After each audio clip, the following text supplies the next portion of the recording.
দশমূল গাছ ছিল না আছে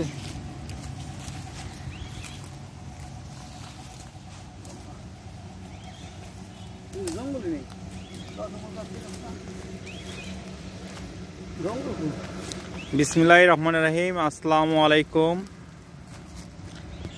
সুপ্রিয় দর্শক শ্রোতা, আপনারা দেখতে পাচ্ছেন কবিরাজের নিজের বাড়ি সাততলার কবিরাজ হাজী শেখ মোহাম্মদ মুজাম্মেল হক